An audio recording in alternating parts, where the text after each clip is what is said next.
Hello everyone and welcome back to another edition of My Scrappy Ideas. I'm TinaGale. If this is your first time joining me, thanks for coming. I hope you'll subscribe, and to all my subscribers, thank you for coming back and watching again. Today I have a double page layout and I'm using paper from the Fancy Pants Memories Captured collection. This is an older collection from 2013. But I had these photos of my daughter and that she had snapped of her and some figures from the Avengers and then also Batman, which I'll tell that story later. So it was just a series of photos, and so when I have a series, I like to a lot of times just scrap them straight in a line like this.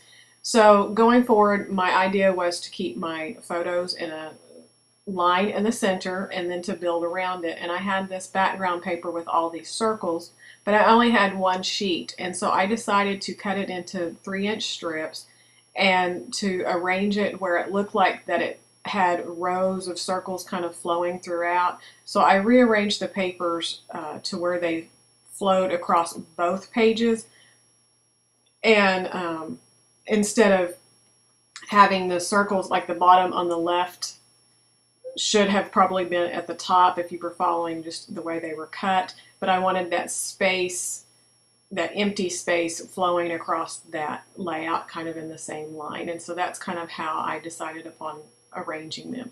And then I had this piece of paper from the collection that were all these border strips, and so a lot of times when I do a series of photos across the center, then I always have borders.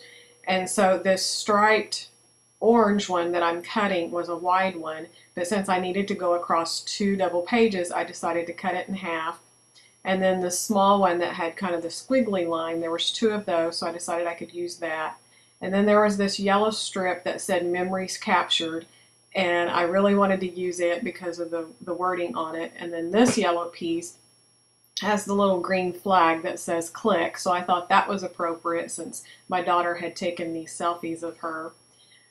So I laid them out the way I normally would, with everything, you know, all the yellow across the top and then orange at the bottom.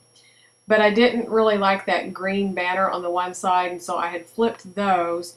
And then I decided in the end that I really liked it offset. It gave movement to the layout and it kept with the theme of the photos and all of that. So I put one orange stripe up at the top and one at the bottom on the left, and then altered the yellow so that I could keep the phrase to the inside of the layout on both of those.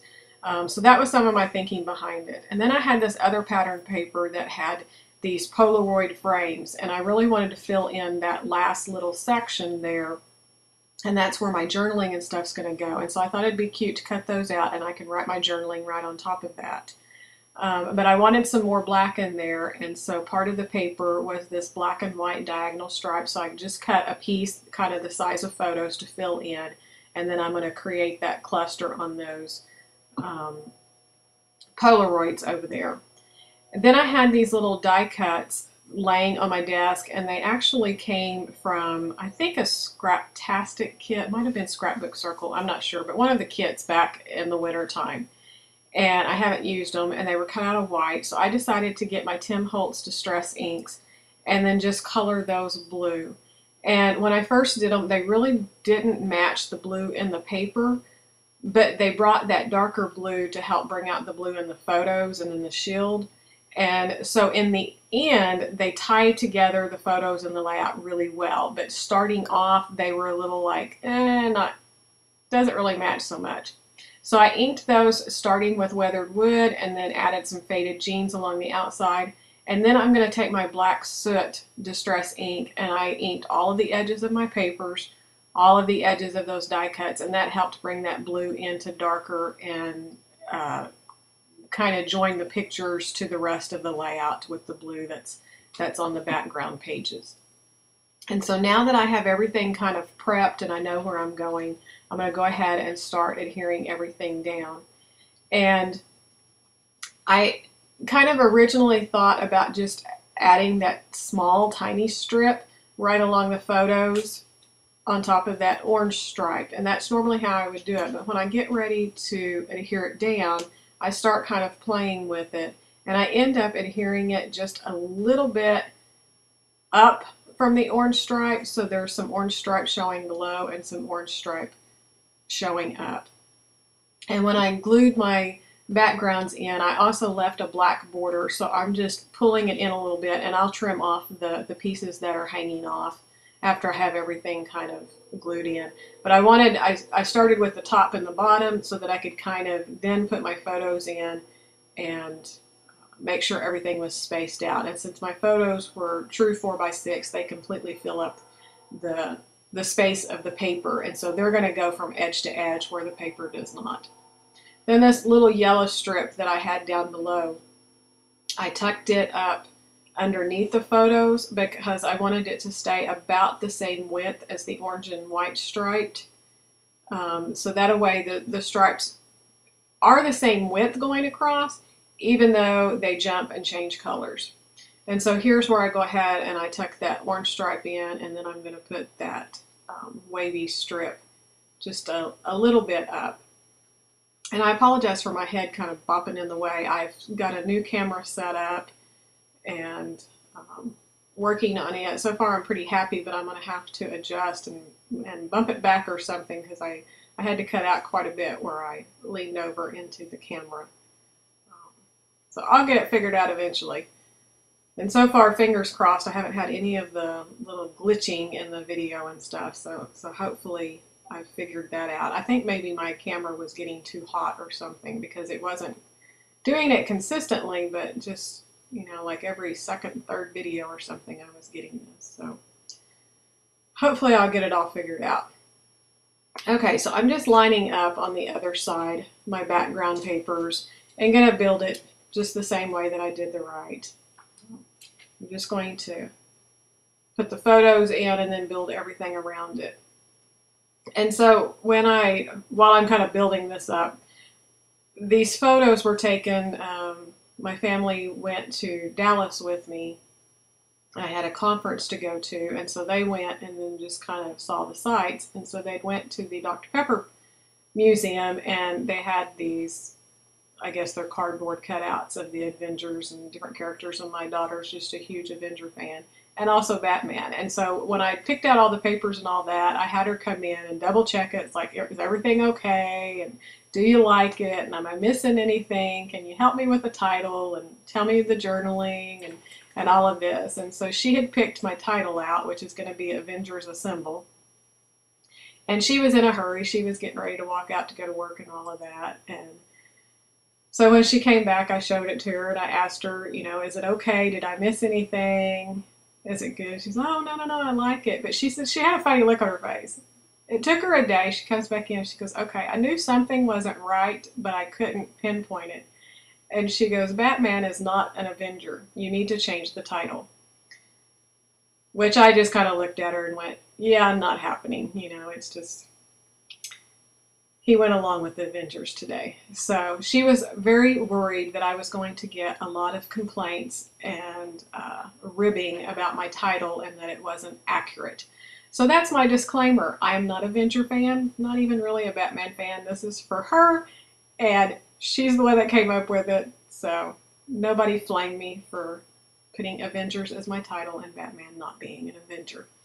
So, but I'm happy with the layout. I thought it turned out really cute. Whether, you know, I guess I'll just have to put "and Batman" over here on the right-hand side. I don't know. Okay, so I have the basic layout done, and so now I'm just kind of pulling out the embellishments. And I didn't have too much embellishments other than those die cuts that I had with the stars.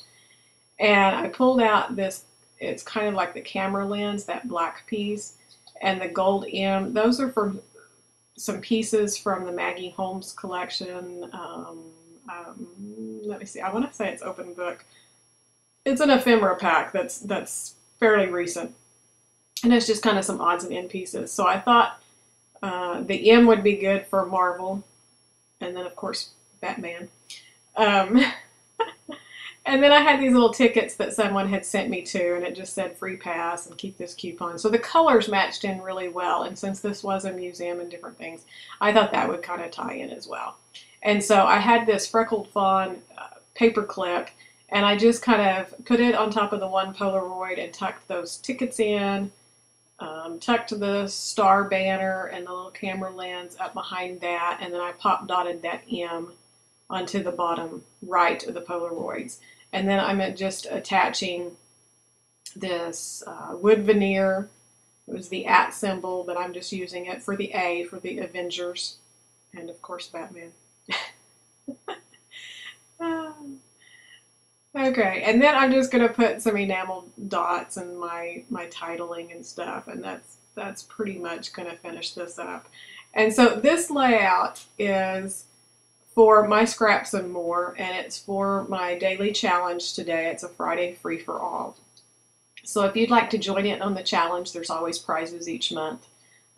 So my challenge is to use altered die cuts by coloring them somehow, and so mine were like the die cuts that I had that were white, and I just kind of inked them to change them to a blue die cut. And then the second part of the challenge is to scrap a series of pictures. So I've already said this was a series of all the different characters that she'd kind of snapped a selfie with. And then the third one is to use circles and its embellishments. And so I kind of took the cue of my circles from my paper to begin with. It had all of the circles kind of tied in with the shield. And then I added several circle embellishments from the circles with the stars, or the circle with the M, the camera lens, and all of that. And so those three things are a part of the challenge. If you'd like to join us at the My Scraps and More forum, I'd love to have you. And then the last little thing I'm going to do here is my enamel dots, which they're actual stars. And so I used red and blue, and I just scattered those around in different places just to carry out that theme of the stars that were in the background paper, the stars that I added in the circles and the banner, and then of course the shield there has the big star on it, and so that's why I chose to use those. And that pretty much finishes up this layout. Thank you so much for watching my videos and leaving me all the kind comments. I really, really appreciate it. You guys are just the best at keeping me encouraged to keep going and keep doing this. And I will add some still shots here at the end so you can see close-ups, and you can stop the video if you want to see something more. So be sure to join me over at my blog at tiggerscrapplace.blogspot.com. You can find me at Facebook at My Scrappy Ideas, and of course on My Scraps and More as part of their design team. Thanks for watching, and we'll see you real soon. Bye.